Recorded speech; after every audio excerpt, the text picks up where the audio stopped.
when we look at many of these megalithic structures that are all over the earth, we really have to wonder, one, how they were built, and more importantly, why they were built. And as we can see here, these monuments are pretty much found all over the world. And one similarity that we see across all of these sites, whether it be in North America, South America, the European continent, China, all over the world, these pyramid structures seem to serve a certain purpose, which is they align to certain star constellations. Now, they don't always happen at the same time across the globe. It's not that simple. But what we do see is a consistency of most of these sites were astronomical outposts. Most of them align to certain star constellations that are going to repeat in a very large cycle of time that lasts 24,000 years. And that's something we'll be discussing here at Ancient School, is the precession of the equinox. Pretty much the zodiacal breakdown of the heavens into 12 constellations is for a reason. Think of it as a grand celestial clock.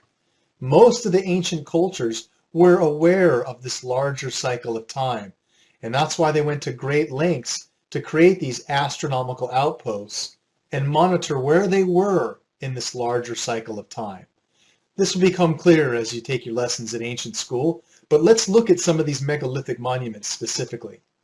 Now, a lot of these sites, aside from their alignments off planet, on planet, the geodetic connections to where they're placed on the globe, again, is of great significance. And most of these sites, when we look up close, reveal a type of architecture we just can't duplicate today. If you look closely here at Tiwanaku, and there's Teotihuacan and Machu Picchu and Pumapunku, all of these names kind of sound familiar. There's a region called Lake Titicaca, and it turns out that Tiwanaku and Pumapunku, most of these sites seem to be situated as either harbors at the ancient Lake Titicaca when its water levels were much higher, or were somehow associated with Lake Titicaca to some degree. So a lot of these sites have a similar type of naming structure, but the architecture is of great notice. You can see that a lot of these sites have the stones perfectly connected without the use of mortar. Now, one of the most infamous locations is Pumapunku. Pretty much everything that you would want to see in amazing architecture you find here at Pumapunku in these ruins. Now, this could have been some ancient harbor of Lake Titicaca thousands of years ago, but it's just amazing the type of cuts in the blocks that we see and the ability to stack these so perfectly without the use of mortar. There's only one term that really comes to mind to explain this process, and it's called vitrification. As we journey into some of these other images, I'll bring up that term again, vitrification, and we'll kind of dive into its definition. So here at Pumapunku, you can see that, we have these blocks that, again, just defy logic and size. They're, hundreds of tons. These are trilithoton stones. And we know that they were quarried from miles away and then brought to this location and carved into these intricate patterns and stacked perfectly. So we don't know how they transported the stones, and we don't know how they formed them into these intricate shapes. We do have a theory which involves that term vitrification, which I'm going to come back to. Now, again, the monuments that we see left here at Pumapunku, it's just kind of a dry desert area. As you can see, there's nothing really out there. There's no existing vegetation. This more than likely was an ancient riverbed or lake bed at one point. Now, these stones, if you were to ask the locals, who built Pumapunku, they would simply tell you that this was a place built by the gods. And it appears as if the gods, or whoever these beings were, destroyed Pumapunku for some reason which we still don't understand. They went to great lengths to literally smash it to pieces. Maybe there was some lost technology here that they didn't want us to interpret, or there could have been some ancient battle. But signs seem to point to some type of self-destruction. Now, again, a lot of these stones have a style that is just very hard to understand how it could have been done. And really what's interesting about the ability to make these types of shapes and these intricate cuts involves only one process: the ability to take these stones, some of the most hardest on the planet, granite, diorite, and they were able to melt the rock into a molten-like state, kind of like a lava, right? So now it's very pliable. It's almost like putty. Somehow the ancients were able to take advanced shapes and create them, but in a molten-like state. And the reason why we say that is, again, this term vitrification. Most of these rocks that have been cut like this or have precision aligned edges seem to show signs of high heat. It's almost like a glass-like surface, as if you had a tray of lava and you put a razor or a sharp edge and scraped over the surface. The pattern of how that hardens and reveals the vitrification is the term, is clearly displayed over all of these stones. Somehow they were able to make these stones into a molten-like state, and then they could press and cut them and create these intricate patterns that there's no other explanation. If we try to explain that they were using diamond-tipped saws, or had some type of advanced computer cutout system, there's no way to explain this other than to say they were able to melt these stones into a lava-like state, and then it would be very easy to cut out these intricate patterns from an existing form, like a clay cut, just perfect thing. And that's exactly what we see in many of these sites, is they've literally pressed out the stone. You can see it was somehow molten, like, melted away. And then what they were able to do is pour hot metal or some other type of metal here to bind the stones together. And again, these types of laser precision holes, this isn't possible with, again, some type of a laser drill perhaps, or a diamond tip saw using several drill bits.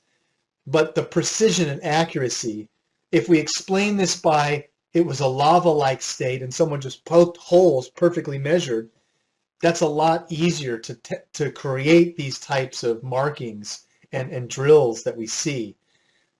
Now, some of the shapes, again, really just defy explanation. Now, it's possible that someone could have carved these out by hand, but we're talking about stone that's extremely, extremely hard. Granite, diorite, very hard stones. And to see these types of patterns, it makes it a lot more able to be palatable and understandable if we think about this becoming more of like a hot lava-like stone, and someone just pressed this pattern into the lava, and then once it hardens back into a stone, we see these intricate patterns. So I think that's what we're seeing over many of these sites, because we do see this clear evidence of vitrification, what appears to be stone that's been heavily heated. Now, again, aside from the ability to carve these intricate shapes, another ability which we still haven't been able to come forth with a theory other than magic, or anti-gravitic technology that we just don't understand or where it went, but they were able to move these megalithic stones over several miles, and somehow they were able to cut them out of the ground, cut them out of these quarry sites, and lift them out to be carried away. Now that's something we still don't understand how they could have done this. It's not possible for us today to even cut out a block this big.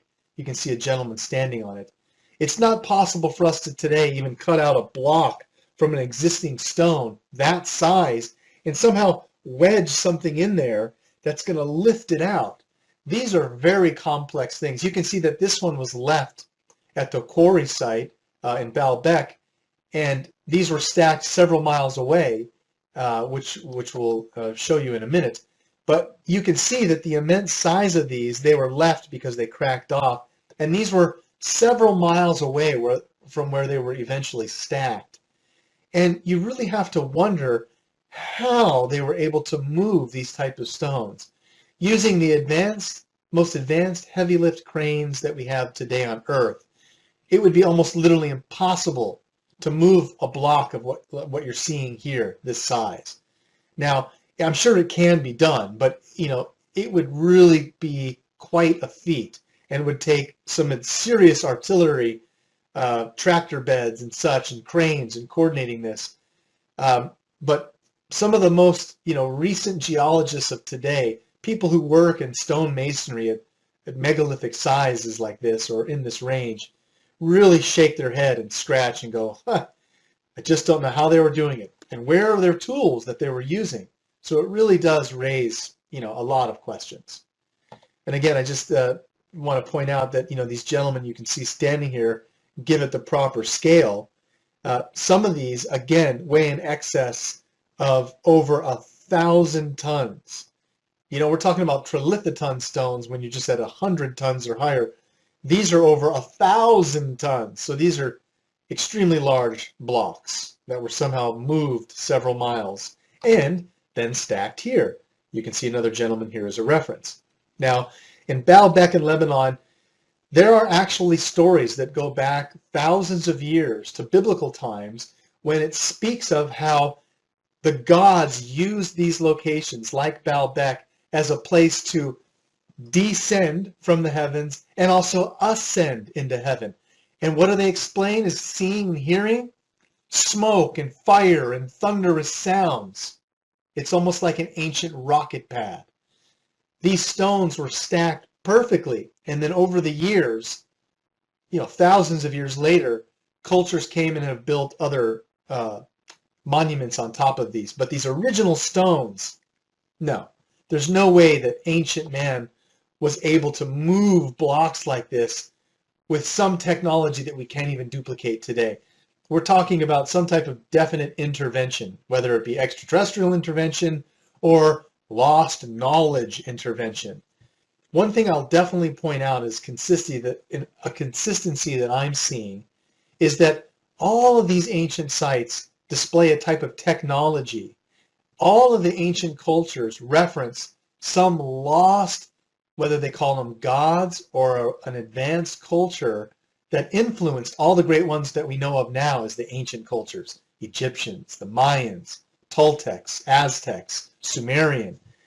They all seem to have been influenced by some lost ancient civilization. And I don't think they were completely human, but they definitely lived here on Earth. Right now we call it Atlantis or something.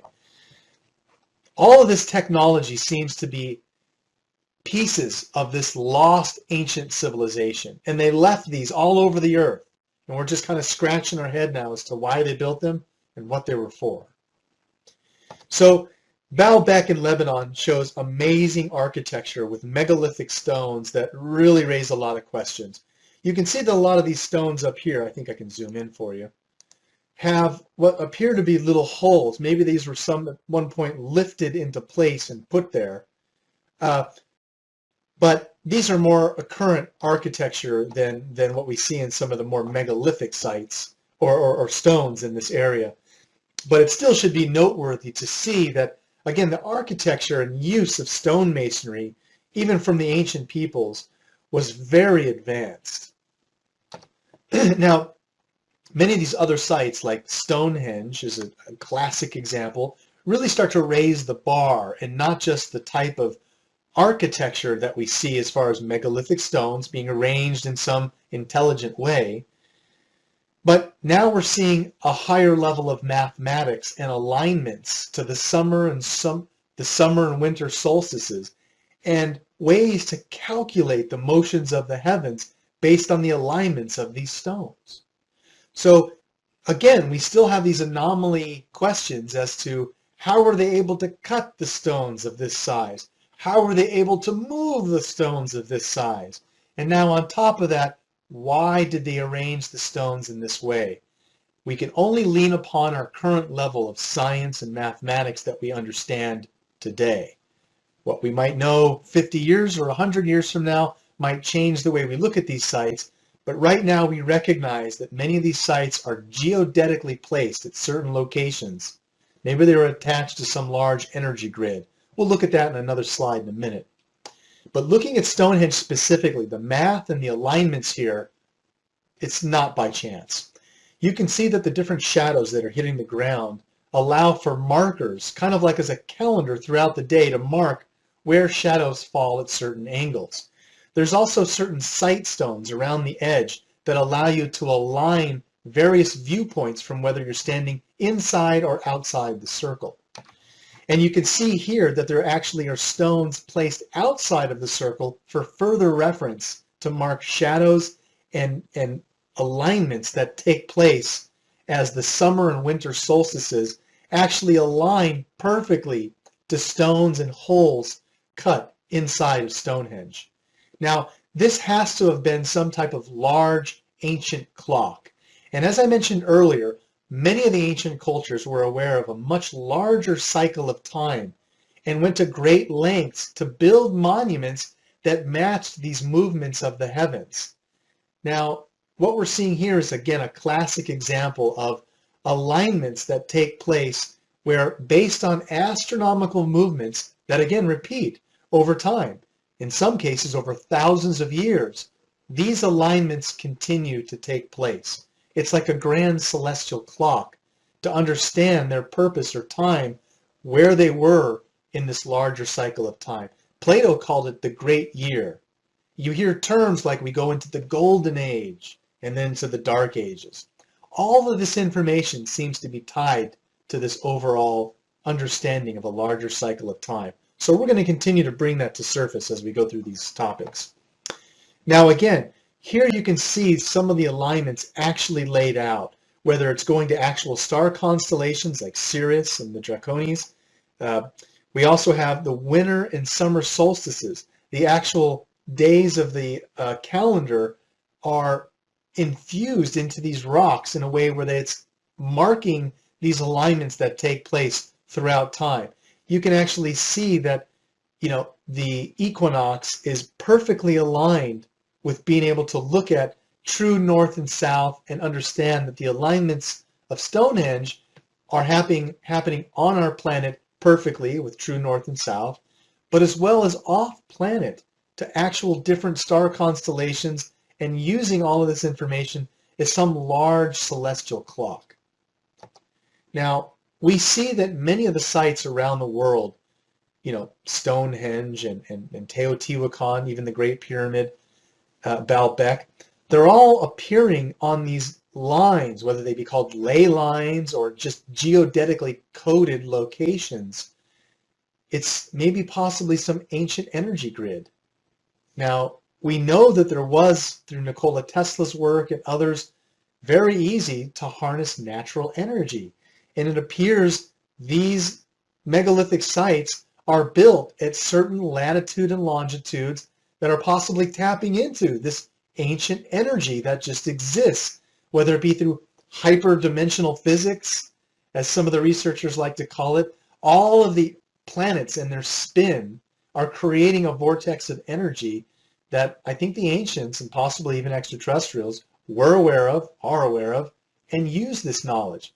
And that's why a lot of these sites are so fascinating, is because they contain so much information that we still have yet to understand.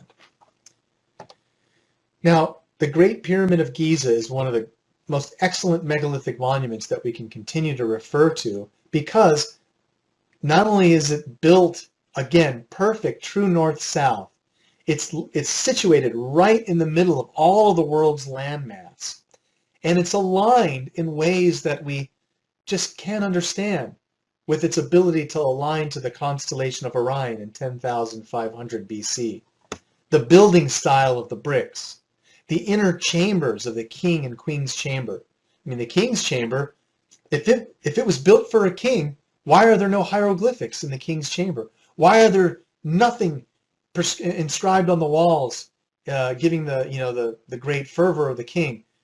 What we see is an empty box, actually a box that's the exact same dimensions for the Ark of the Covenant.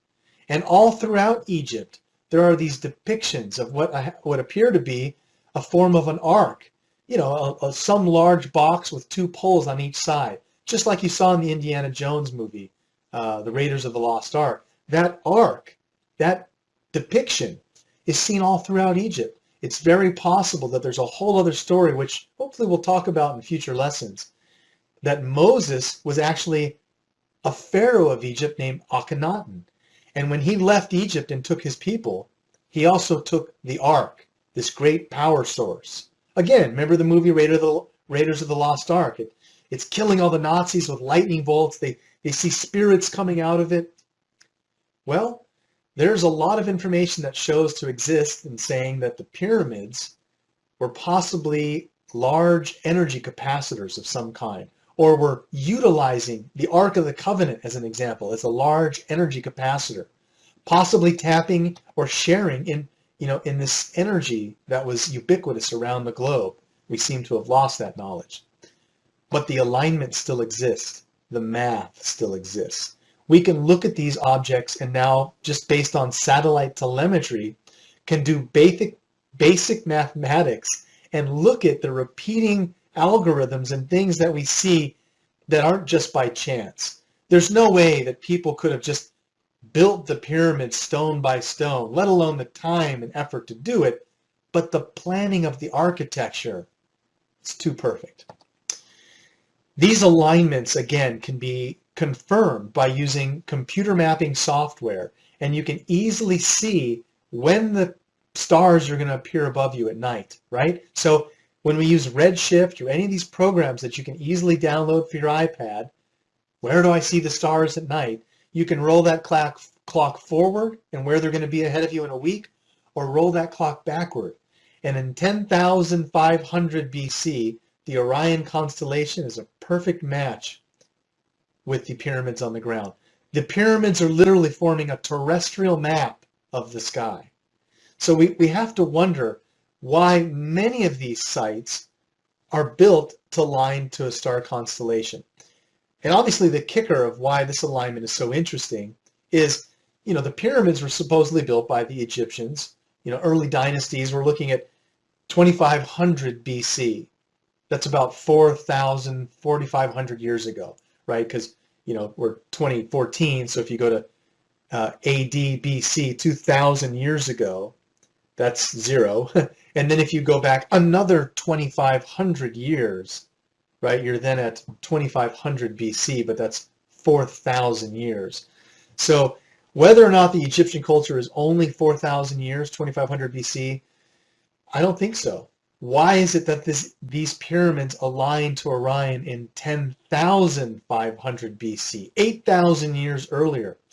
And there are wall reliefs in Dendera, Egypt. You can just Google Dendera wall reliefs.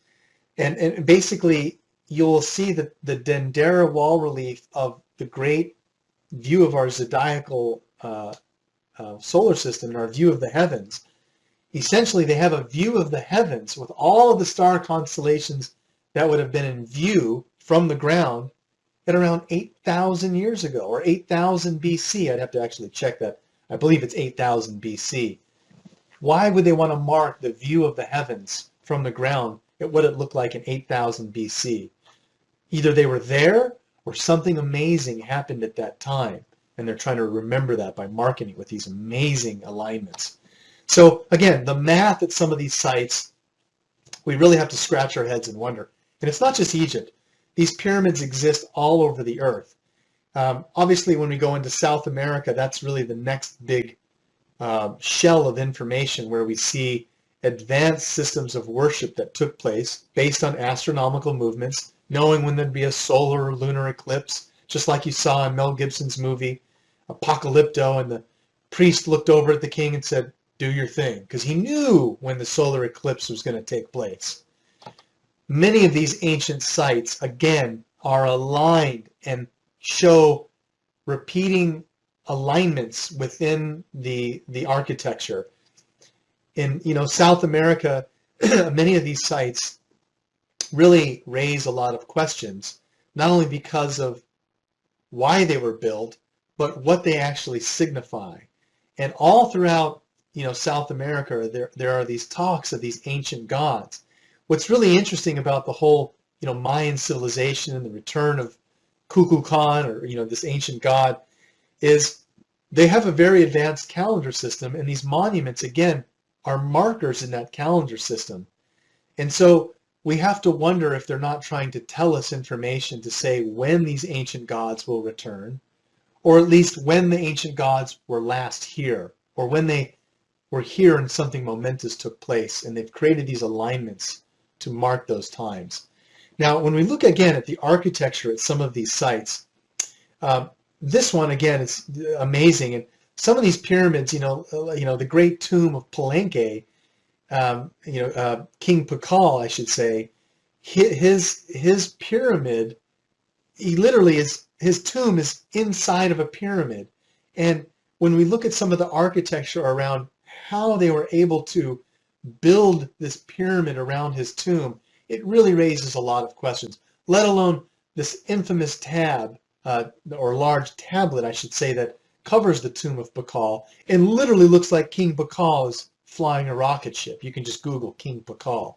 These are things that I'll show in future lessons. Now, this pyramid specifically that we're going to look at here really has an interesting play that happens based on, again, an astronomical alignment, a play on light and shadow. And you can see that it's a very well-traveled tourist spot.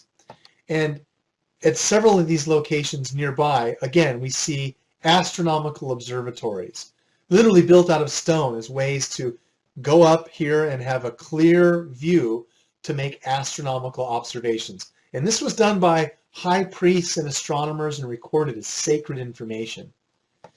Now, what we see here is a very interesting light and shadow effect of the serpent god being memorialized by this simple shadow. The sun, literally at a certain time of the year, will hit this part of the pyramid and create this shadow effect. And you can see the serpent's mouth here, and it's literally like a snake, the serpent god coming down from the heavens. And this is memorialized, and people make great reverence to see this shadow effect and appear from all around the world. So you have to wonder how momentous this must have been even for ancient people, because even today we're revered in awe as to how this is possible and why the ancient people memorialized their interaction with their gods. And in this case, the serpent god, whether it be Kukulkan or Quetzalcoatl. There's many variations of these Hispanic gods, but they have a similar theme of being serpent gods. Also, interestingly enough, when we look at some of these gods, they're usually pale skin and either white hair or red hair. White, pale skin, red hair, and they're gods of the South American people who are all dark skin, dark hair. It's very interesting information. And they went to great lengths to memorialize these interactions with their living gods. Now, again, when we look at many of these sites, the Pyramid of the Sun, the Pyramid of the Moon, all of these sites across South America really raise, again, a lot of questions based on their not only size but placement. And Eric von Daniken actually theorized that the placement of all of these pyramids align with various planets that we know of in the solar system, as if they were marking on Earth the various planets known about in our solar system. But the math can't be denied. Again, we see these repeating mathematical patterns that are just too consistent for an ancient civilization to have done by chance. There was great architectural planning done into building these monuments. And as you can see, we're talking about a very grand scale. Anytime I look at this site, I always think that, boy, what if large spaceships or rocket ships were landing here or were parked here and used by the gods? I mean, this is literally the place of where man interacted with the gods. Why wouldn't there also be vehicles of the gods, chariots and such that we've seen depicted in ancient times? They had no other way to understand the conveyance of flight than to put wings on it or give it a fiery chariot in the sky. But we have a lot of depictions and sounds of the presence of these ascensions and descensions of spaceships of the gods. It's always loud, thunderous smoke and fire, just like a rocket ship. So these, to me, very much have a similarity to what I would say could be some type of ancient landing and launching pad. Otherwise, again, for ceremonial purposes, I can see that as well. But We have to wonder if the names being all around planets and a place where the humans met the gods, if interesting things were taking place that weren't just mythology. So again, these step pyramids is that they're kind of, making their way up to heaven. It's a repeating theme that we see throughout South America. Now, Machu Picchu, again, looking at some of these other ancient sites, again, we see mathematical almost perfection in the cut and layout of these locations. And thankfully, through the use of satellite imagery, not only can we be on location and do measurements, but we can also do these types of satellite measurements. And again, the alignments and things that we're finding really raise a lot of questions. I even have to give my hats off to NASA, who's been using a new type of synthetic aperture radar, and they've essentially equipped a large 747 with this synthetic aperture radar, and they can fly over locations like this, and they use this ground penetrating radar, synthetic aperture radar, where it can literally pierce through the layers of ground and give you views of what you're seeing in the strata. And there have been several locations where we've now discovered through this synthetic aperture radar what appear to be shrubs and bushes, pyramids, and ancient cities that are hidden from view. We're now discovering through satellite telemetry and the use of new radar technologies. So again, whether we look at Machu Picchu from satellite or we look at it actually physically at location, we see a type of brilliance being displayed that, again, you have to wonder why did they choose to live so high in the mountains, and how is it they had such amazing architectural knowledge to build such feats as we see at Machu Picchu. And as we dive in closer, we see that they had an ability to use stones without any masonry and create these layouts that you can only imagine a thriving civilization. I mean, it already looks very inviting in its ruined state, but with, beautiful tapestries and festivities and fruit and commerce going on, these were some pretty amazing cities. And we have to wonder where they all went. Now, this llama has a nice view. Again, the architecture and brilliance that we see displayed at some of these sites like Machu Picchu, when we get in closer and look at some of the actual architecture, we see a type of mortarless building style that, again, is very similar to what we see in Egypt, very similar to what we see across South America. This is some type of way that they were able to heat the stone into this molten-like state. And then it was very easy to stack them and push them together so that there's literally not even the ability to put a piece of paper through some of these cracks. Literally just mortarless building that will withstand, as we've seen now, thousands of years. So the only explanation for this type of style of building was heating these stones to a state of almost like lava. This one's a great example. There's no way they'd be able to do these types of intricate cuts and have everything fit perfectly, even literally creating an open area to view, like a window, if you will. But these stones don't make any sense to have been cut like this with ancient tools. The only way we can explain it is we see clear signs of heat. And if you were to actually look closer, I don't think I can do any better than to zoom in here, but it almost looks like as if once they were stacked, there were scrapes done, like literally just scrapes, where they were able to just cut these perfect incisions into the rock after they were laid in place. So it really does raise a lot of questions as to how they were able to heat stone to a degree where it was like in a molten-like state and they could just fit them together like these blocks that you see here. And some of these, again, are almost cut out like a cement press, perfect in size, over and over, just kind of coming out of like a cement truck, if you will, and then always stacked perfectly without any mortar.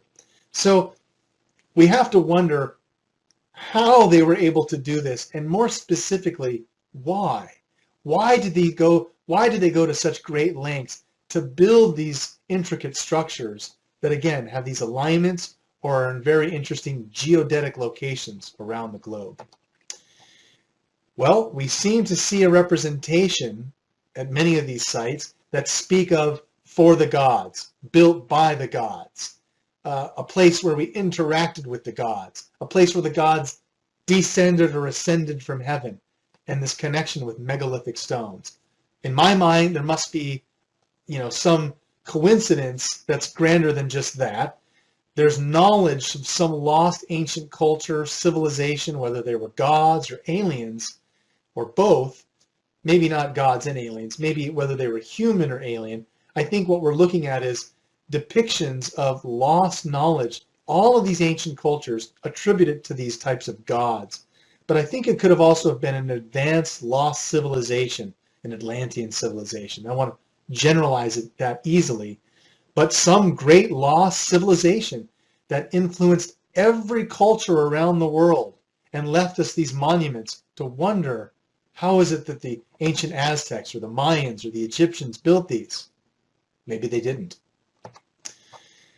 We see a type of being depicted all around the globe at these sites. And in the next lesson, we're going to dive into this further in ancient gods. But all around the world, there's this depiction of a slender being, and their hands are always wrapped at the waist. Whether it's in Turkey or in Göbekli Tepe or in Rapa Nui or even throughout South America, there's this similar depiction of this being.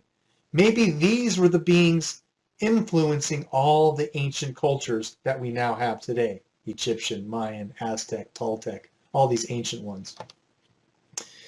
They went to great lengths to encarve little faces and various things, either in dedication towards a god or in at least acknowledgement that there were places where gods and man interacted. And again, they always went to great lengths to build architectural monuments at these sites. Geodetic locations, part of some large energy grid, or just a coincidence that they were having interaction with their gods at these various locations.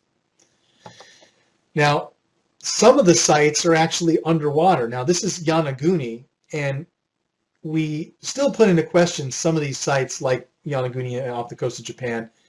But clearly, if anyone actually goes to these sites, or if you look at satellite imagery of these locations, what we're seeing appears to be non-natural, very much like step pyramids and things that we see above the water. So it's very possible that there were ancient cultures that existed 10,000 BC to 50,000 BC, many, many years before we currently look at ancient cultures now, at ancient Sumer at 3800 BC. Obviously, there's evidence of ancient cultures going much further back, but we haven't uncovered a complete civilization yet. Only signs, only pieces of evidence to say that, yes, there are ancient cultures that existed on monuments above the earth, above ground, as well as even underwater. So further studies obviously need to be done at Yonaguni, and I'm sure that over time, more of these sites will be found by the use of satellite telemetry and soon to be new radar technologies that allow us to image the surface of, the oceans as well, where I'm sure there's a plethora of lost monuments and technology. So one of the sites that again has come into focus is Göbekli Tepe. It's a site in Turkey with large megalithic stones with intricate animals, and again, this being is shown in Göbekli Tepe. It's sorry I don't have a picture of his face. We'll go to the next slide here in a minute, but you can see that hands always, again, wrapped at the waist, these slender beings. They're shown in all of these megalithic locations. I wonder if there isn't some type of lost civilization. Here, again, you can see Göbekli Tepe, various pillars. This was buried in the sands of time, and someone just happened to see a little stone sticking out on their property and started to uncover it. And it turns out to be this very intricate astronomical marking system with little animals and, again, these beings, hands wrapped at the waist. So we still don't understand what this site meant, but again, it seems to be tied into this larger evidence of a great civilization that influenced everybody. Here's another pillar that we could see with some type of an animal at Göbekli Tepe. Now, another area, again, where we see these beings, hands wrapped at the waist, is in one of the most remote areas on Earth, if not the most remote, Easter Island, Rapa Nui, we have what are known as the moai, whether they be in these statue form or in these heads, what we thought were heads. It turns out that the moai heads are not just heads, they're full bodies. And again, hands are always wrapped at the waist. These are some ancient depicted being, but for some reason has been buried underground for probably thousands of years, and only the heads have been above the surface. We really have to wonder what this means. We're trying to look at some of the depictions and things that we're finding at these locations now and kind of match them up. But it really raises a lot of questions looking at these moai head and realizing now that they too are this representation of a slender being, hands wrapped at the waist. So we're definitely going to continue to look at these megalithic sites and explore why these alignments take place, and hopefully find some of the hieroglyphic and writings and things that are consistent around the globe, telling us this story of this lost ancient culture. Okay, I think that's going to probably wrap up our lesson for today. Stay tuned next week as we explore ancient gods.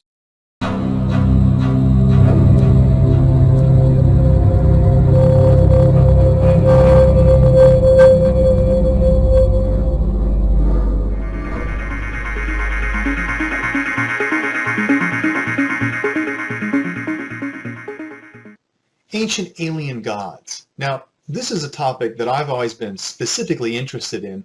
Being raised as a Christian, I always heard these tales of angels coming down from heaven, and I'd see people in church with their hands up, feeling this energy of connecting with Christ or their higher power.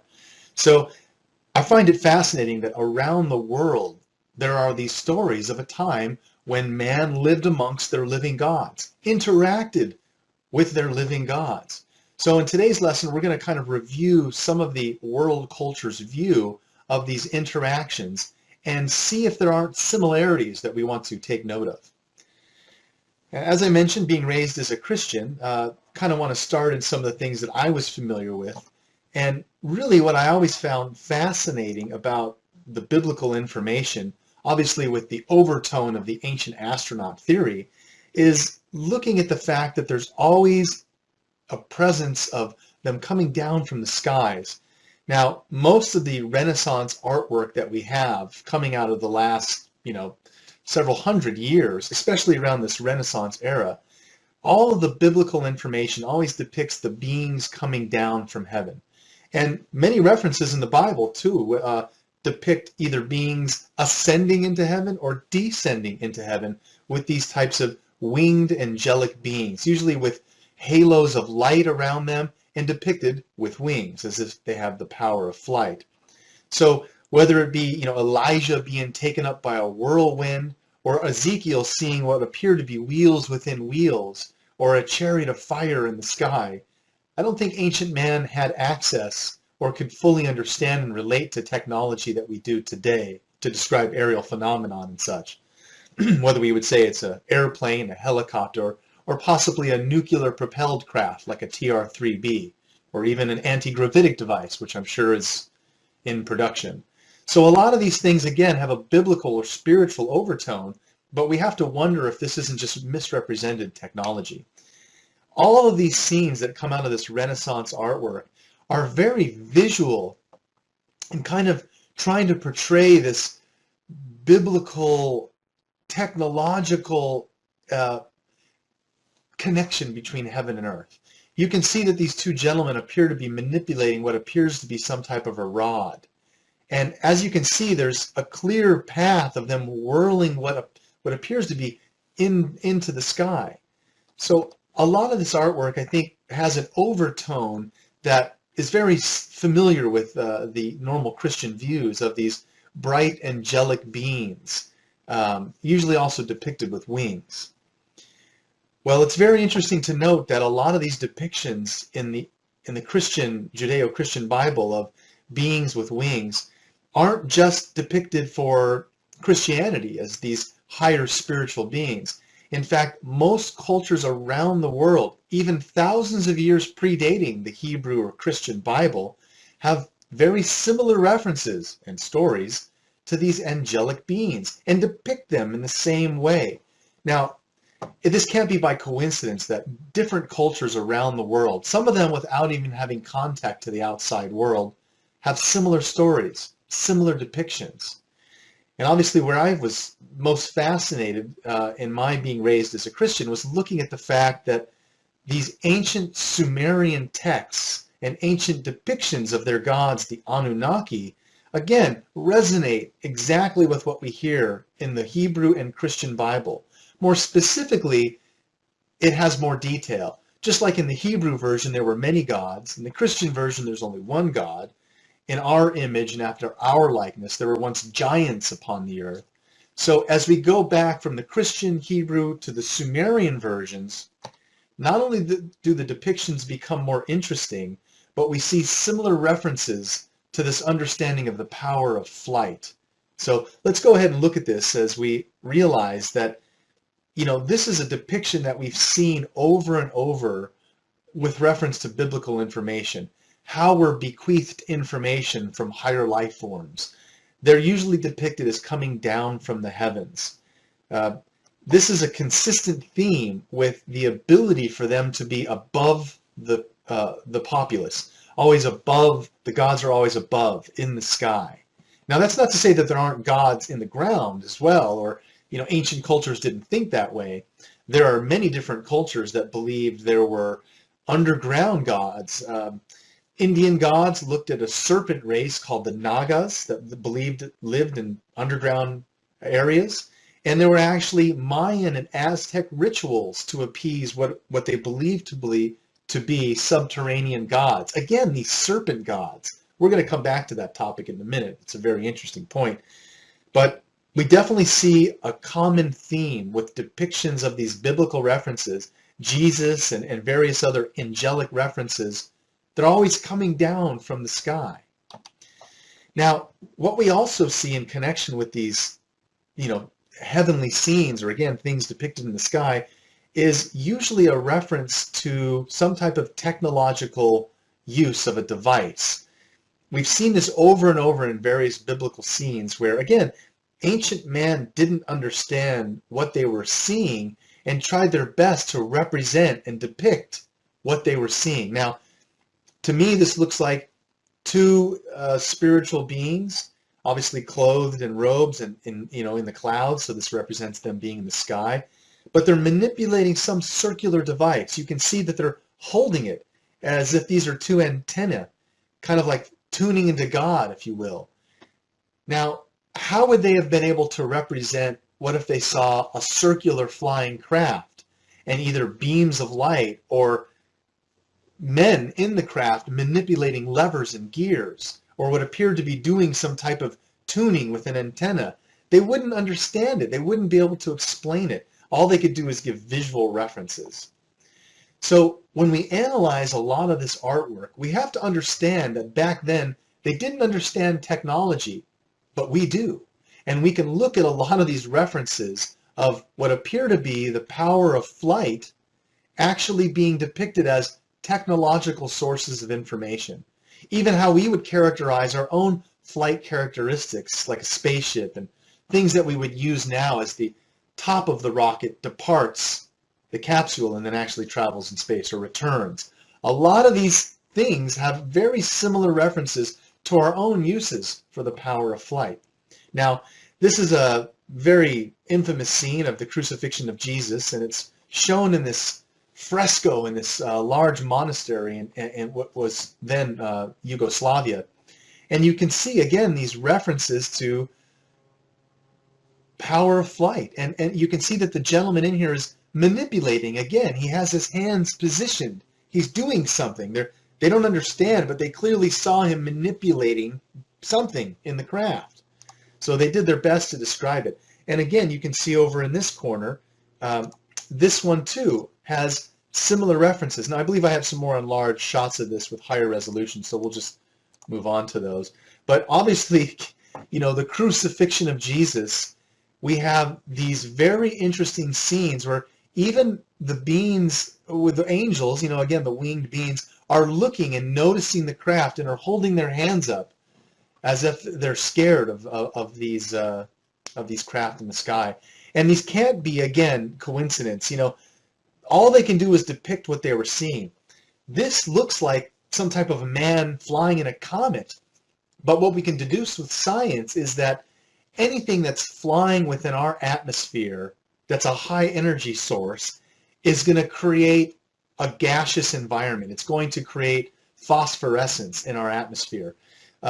Anything that interacts with our gaseous atmosphere is going to instantly create phosphorescence. That's why most of the high energy sources that we see filmed are just a ball of light, because anything that's just a high energy source is going to be depicted that way.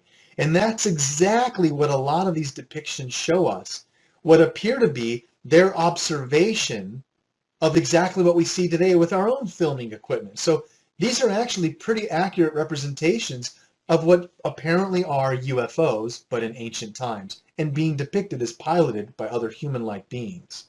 Now, of course, they would think that they were gods. How else could they perceive this without understanding technology? Now, as I referenced earlier, some of the Christian angelic references to these winged beings, we have to give note to the fact that there is many other depictions, even thousands of years before the Christian angel, even 10,000 years when we go back to the Hindu representations of Indian gods and their flying in vimanas and have other similarities to these winged craft or the winged disc that you can see here. Many of the ancient cultures, specifically the oldest one we have on record, Sumer, depict the Anunnaki, which we're of course going to extensively cover in some of these courses. But some of the symbology that we see is very interesting as a reference to the power of flight, whether it be with wings or with this circular disc with wings, the winged disc. Now again, if they see a disc flying in the sky, how else can they explain that this circular object was in the sky or was moving in the sky? They give it the reference of having wings. So to me, this is very clear information. A being with the power of flight in a winged disc or in a craft of some sort with even landing gear depicted. This makes sense when you understand that they didn't understand technological references. They could only depict it with what they understood at the time. But the clear representation and similarities of Christian angels or the Sumerian Anunnaki, we have to understand it's kind of like a chicken before the egg. No, the Sumerian depictions of the Anunnaki are the oldest references that we currently have of these winged beings. And we can see that through other Semitic cultures, the term Anunnaki, through Akkadian texts and various other places in Iran and Iraq, we see these wall reliefs and inscriptions about these beings. Now, this winged disc is also carried over into, obviously, the Egyptian culture, the sun god Ra and Isis, again, carrying this symbolic reference to the winged disc. This is actually a clay tablet from Sumerian times that they turned into stone. They would use a cylinder seal and reverse carve these intricate pictures, and then when they roll it over wet clay, it would leave this positive imprint. And they would then just stick this piece of clay into a stove, a kiln, and literally hardening it into stone, keying that phrase, writing in stone, even though they also did pictograms, which you can see, even though it's thousands of years old, very detailed. And we see the similar depictions where they're holding this staff with a point on the end that looks like a spear. A spear. Is this some type of a powerful rod of energy or something that they were utilizing? And the winged disc is always coming down on this tree, this reference to what possibly is the tree of life. Now, again, this is an Assyrian wall relief. What we also see is some of these references to a combination of hybrid beings, whether it be a sphinx, a minotaur, etc. Various hybridization projects that, if we understand the information from the ancient Sumerian texts, they very clearly explain that they did genetic intervention. The Neanderthal man that was naturally here, they put their genetic marker on them and created us in their image and after their likeness.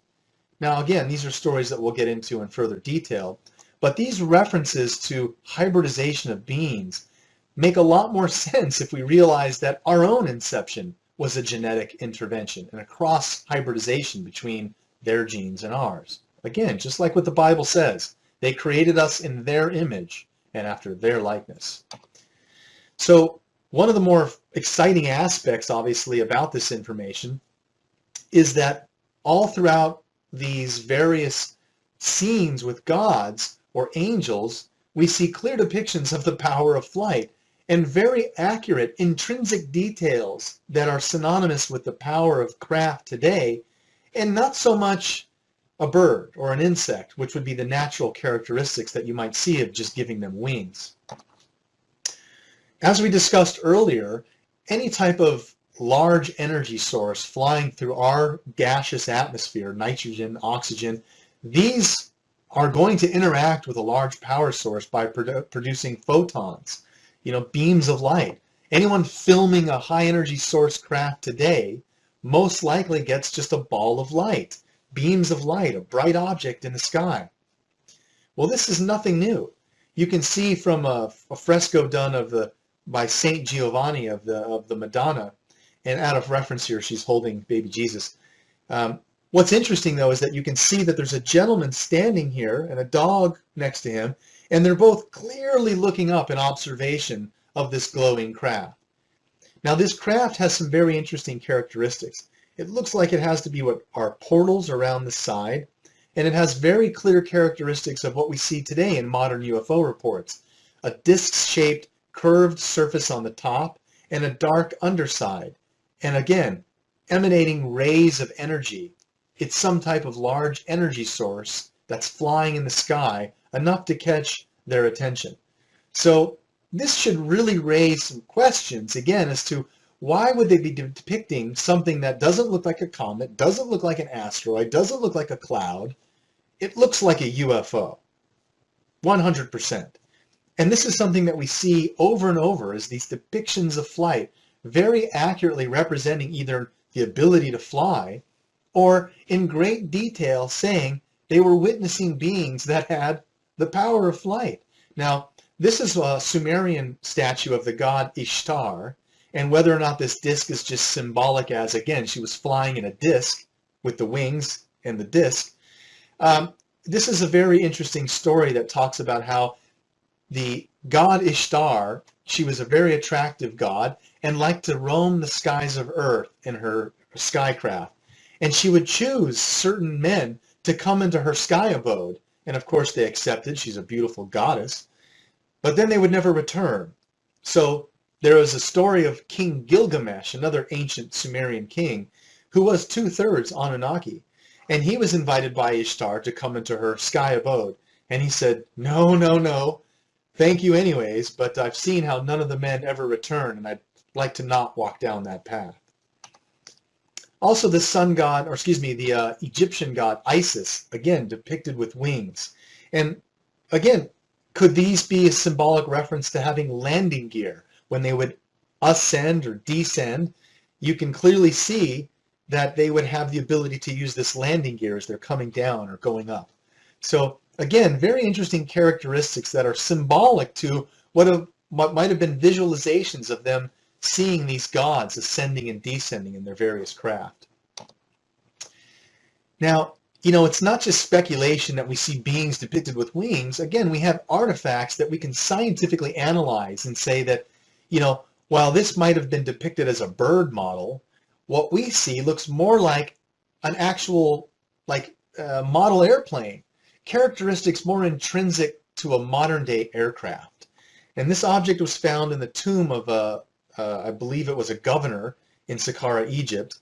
And, again, when we study many of these various depictions, not just one sole object, but many of these that have similar characteristics to the power of flight, they're clearly not being depicted as flying animals and insects. They are the natives' culture at the ability at that time to depict what they saw. And so when we see references of a flying turtle or what appear to be flying insects, to me, it's very possible that these are actual representations of what they saw. craft being flown at that time. Now, there is a term, too, you can Google this, called cargo cult. And this is something that we've seen happen throughout the ages in even more recent times. Just like these artifacts are coming from thousands of years ago, what ancient man was probably seeing, we also have in more recent times the term cargo cult. And in World War I and World War II, when American soldiers first started to fly over Aboriginal locations in Australia and South America, and they never interacted with a white man or even seen technology, these soldiers land in their biplanes, set up camps, and, walk over to an Aboriginal and light up a cigarette and hold out a voice recorder and record their voice. The Aboriginals don't understand and think that all of this technology, these guys must be gods that have come down in their magical living craft. They don't even understand that the plane isn't alive. And so some interesting things happen is these soldiers have their encampment. They have shipments that are flown over and drop shipped into the soldier camp. Well, sometimes these shipments wouldn't land in the soldier camp. They'd land right in the middle of the tribe. And the tribe would be like, well, what is this? And they would rip it open, and they find canned food and weapons and guns and knives and tools. These are things from the gods. They didn't understand. So eventually the soldiers leave and fly away. And what do the Aboriginals do? They scrape away runways. Very similar to what we see in Nazca, even though we know those weren't necessarily runways, but they could have been things representing runways to lure back, just like what the Aboriginals were doing. They would scrape away runways, and they would make straw models just out of branches of these craft. Biplanes, prop planes, very similar to what we have today, an accurate representation based on just what they were visually seeing. So I think a lot of these items are exactly that, evidence of a cargo cult. They saw and were seeing things and did their best to carve them in wall reliefs and make intricate craft and artifacts to, resonate what they had held to be very sacred information or momentous events. So again, these depictions are again more intrinsic with an actual aircraft. They don't look like a wing of a bird. They look like the wing of a space shuttle or of a plane with a 90-degree tail fin and a rudder. These again look more like an ancient representation of a plane. Zecharia Sitchin found this while touring in a museum in Turkey, and I believe while they were looking through some artifacts that weren't on display. That's the other beauty of, let me just divert for a second. That's the beauty of a lot of our museums around the world is they have a public display of artifacts, and they continually rotate what's in their collection to bring in, the locals and various people to see these exhibits that they rotate. But the key thing to understand is when you visit museums around the world, they have a vast collection of artifacts that aren't always on display. They rotate them. Some of the artifacts don't ever make it on display. So this was an item that Zecharia Sitchin found in a Turkish museum while reviewing some of the artifacts not currently on display, and they didn't know how to label it because essentially you can see it's very rocket-like, and the curator didn't know how to explain it, so they just never really displayed it. Obviously, Zecharia Sitchin, his eyebrows kind of raised a little, and you can see in comparison to a modern-day spaceship or our space shuttle, here's the nose. Here's what appears to be the pilot with his knees bent. His head is missing, unfortunately. And again, it's a rocket. These are engines. What else could this be but a rocket ship? Unless it's some type of a land speeder, but no, it looks very clearly similar to a space shuttle. And Zecharia Sitchin, after further convincing the curator, said, listen, I understand that you don't want to label it, but why don't you at least put it on display as unknown, or we don't have a label for this. And eventually, through enough pressure, they did exhibit it a few times, referencing Zecharia Sitchin's work, probably to get more business. They should probably be doing that today. Now, other artifacts that I found in looking through various, archives at the British Museum, the Louvre, there are depictions outside of what I am specifically looking for, which is Sumerian and various other Semitic languages and visual references of the winged beings. But what we also see are other references that come out of various other areas that have this similar reference of interacting with beings coming down from the heavens, or even some type of ascension process, which of course William Henry is a big fan of, the author William Henry. Some type of interaction with beings that had the power of flight, or actually helped us return to the heavens. I'm not really sure what this is depicting, but I always found it interesting to look at these various references. And again, there are, on display references from the museum that are translated by archaeologists and linguists, and really mainstream science, where they have problems with people like Zecharia Sitchin or fundamentalist Christians. I actually would guarantee you that if you asked anybody that has said Sitchin is discredited or Zecharia Sitchin has been disproved, why don't you ask that person if they also disprove the ancient astronaut theory? I bet you'll get a yes. Sitchin was one of the very few people that looked at the evidence from a ubiquitous standpoint, realizing that there's only a few hundred people in the world that can actually translate Sumerian cuneiform script. Again, it's the similarities of these beings coming down and having interaction with us. It's not just the Sumerian culture and the Anunnaki.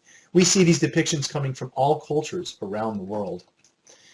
Now, again, some of the information gets a little bit more interesting when we look at some of the similarities with modern-day alien interactions and abduction scenarios. We've had these depictions that come out of ancient times, 7000 BC era, out of the Ubaid culture or Ubad culture. Ancient Iraq have these depictions of what appear to be either reptilian or what I would consider to be android-like beings. Many of the depictions accompanied with these come with texts that talk about various beings that looked like this. There were actually certain questions that you would ask them to know whether it was alive or acting as if. Now, to me, that sounds like a robot or an android of some kind. But we also have to understand that these depictions of these helper beings to the Anunnaki, they're cited as flying their craft, helping in medical experiments. Well, that sounds very much like what we have with a lot of the modern day abduction scenarios. These watchers, these helpers, very well likely could be abducting people and taking genetic information, reproductive information, hybridization, and communicating or working with the overall creators here in this project, humanity, the Anunnaki. If they were able to genetically modify us, why wouldn't they be able to also genetically modify the Greys or have some interaction with a cloning race that they've used to help, essentially be intelligent androids? So these references to these ancient Sumerian versions of android beings or gray aliens, again, I think there's a similar overtone to what we're still experiencing today with these beings, that it's very possible that there's a large connection with what we have with modern day alien abductions, always having to do with reproduction and genetic material and hybridization. I mean, there have been people that have claimed to have been taken on board the craft after having, several abduction experiences, and then being brought out a hybrid baby. And they clearly know that when the aliens bring this child to the mother or the father, they know that it's theirs. And the aliens don't let them keep them. So you can look into this information, the star children or these various abduction scenarios where hybrids are being created. But maybe this has been happening again for thousands of years if we realize that the Anunnaki originally created us with a genetic intervention. Why couldn't they have also intervened with other races and other species? So, these depictions of these greys or these ancient helpers are reported around the world, and we see them in various depictions, even going back to, the Stone Age and various Aboriginal cultures that, again, might have also been being abducted and had genetic experimentation being done on them, and recorded these visitations from these types of beings. Now, one thing that I've really started to find an interesting piece of information is the reference of these serpent gods. In South American cultures, as you'll see, we have various Kukulkan and Quetzalcoatl. They're always depicted as these serpent gods. And even in ancient Japan, various emperors and kings were depicted as lineage from actual dragons. So we have to wonder if these references to serpent gods, whether they are, for all intents and purposes, part of our ecosystem here on Earth, or possibly actual extraterrestrials visiting us, we have to understand that there is a long heritage of reptilian presence here on Earth. The dinosaurs were here for millions of years. What if the Anunnaki experimented on them? What if some genetic variation of dinosaurs was created and an intelligent reptilian upright reptile was created? Now, I say this in all sincerity, folks, because around the world, the mythical tales of these serpent gods is all throughout our culture. And he's even in our modern day, things like, the TV show V and various references to these reptilian aliens. So let's kind of explore that topic. Many of the South American cultures still have blood rituals and ceremonies without the actual sacrifice today that for thousands of years were used to appease the gods. There would be bloodletting, where they would capture a rival tribesman and slit their throat and capture all their blood in a big goblet and offer it to the deity or the gods, which were always serpent gods, reptilian gods. Some of the priests would actually even drink the blood, thinking that they were taking over the power of their rival tribesmen. Yeah. But we have to realize that these symbolic references are carried out even today in rituals played out in modern times. And these gods are always depicted with very colorful dress and have these reptilian overtones, some type of serpent god, if you will. And the various depictions of these gods have been memorialized in statues as well as monuments that, again, display a type of brilliance and an understanding to technology that we just can't really attribute to just ancient man. There had to have been some type of lost knowledge passed down to them, or direct intervention giving them the knowledge to do and create these amazing artifacts and edifices that we're about to look at. Now, as we've seen, the Mayans had a very accurate calendar system to predict when certain events were going to take place. Their prediction long count calendar said that in certain time frames, momentous events would also reoccur in the future, like their god Viracocha returning. Now, unfortunately, on the date predicted for Viracocha's return in the past, who shows up but the conquistadors? And while depicted very similar to Viracocha, there was a miscommunication where the Mayans opened up to the conquistadors, and essentially the conquistadors aggressively converted all the Mayans to Christianity and burned all their codices. Bummer.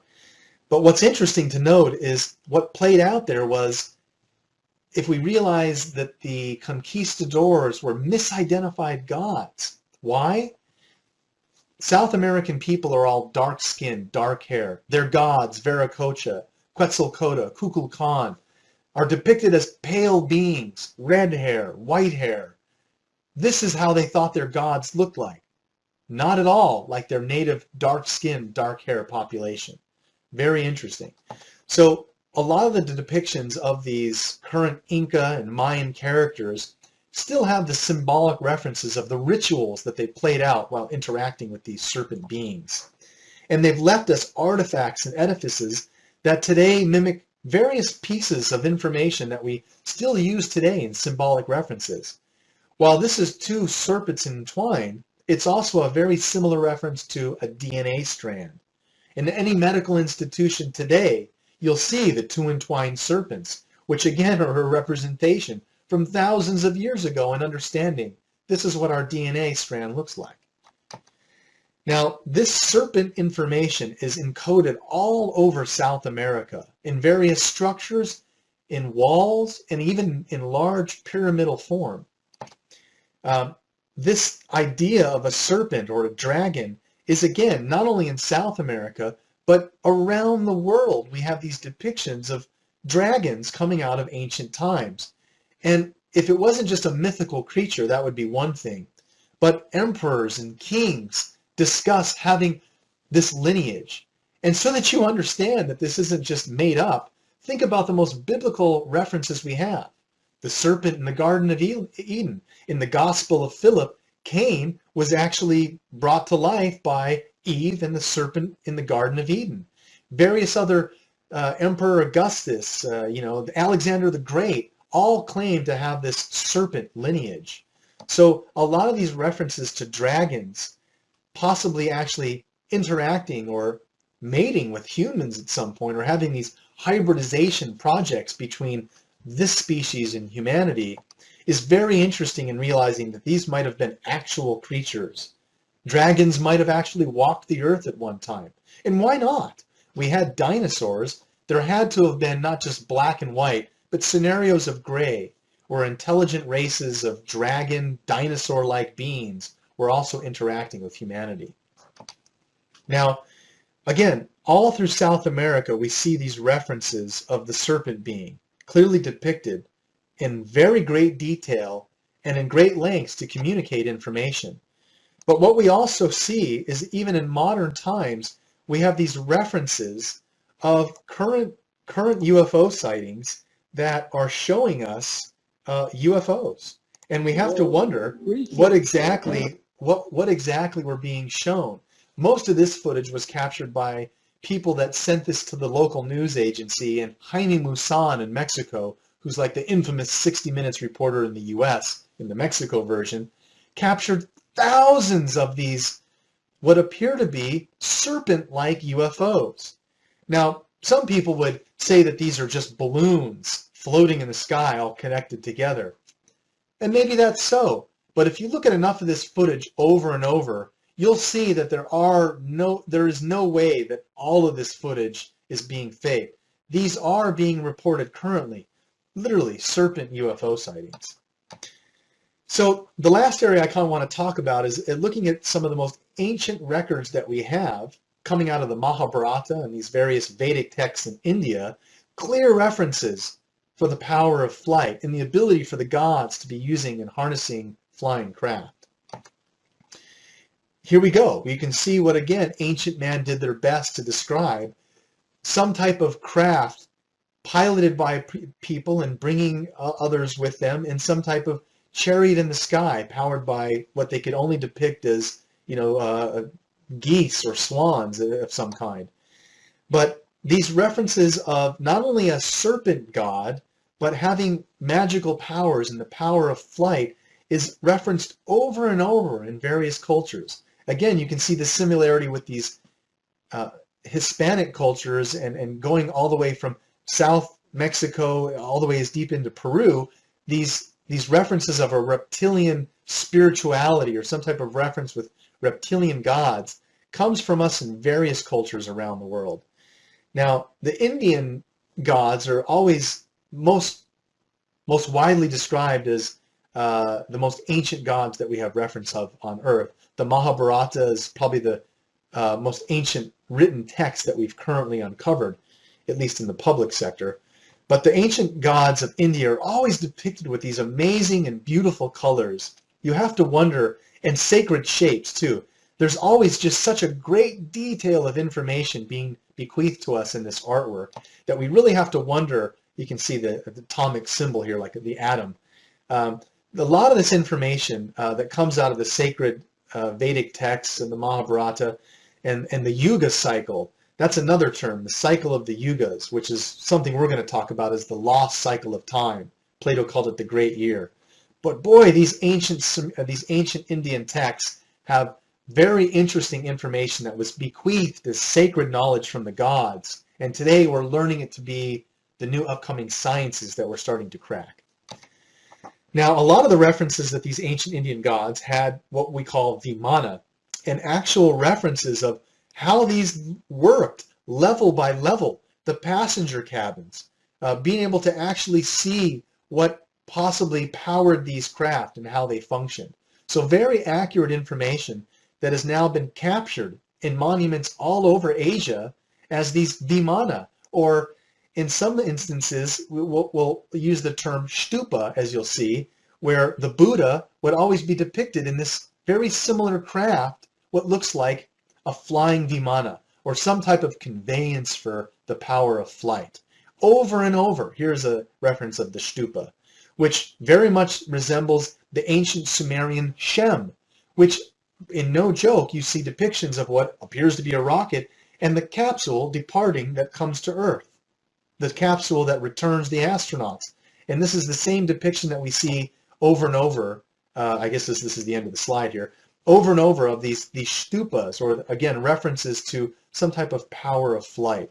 So we really have to wonder if these aren't just symbolic references to mythology or actual pieces of archaeology when in a time when man was seeing visitation from their gods. And hopefully within our future, in our lifetime, if possible, that barrier will be breached again and we'll have interaction with these ancient gods. All right, stay tuned for next week's lesson.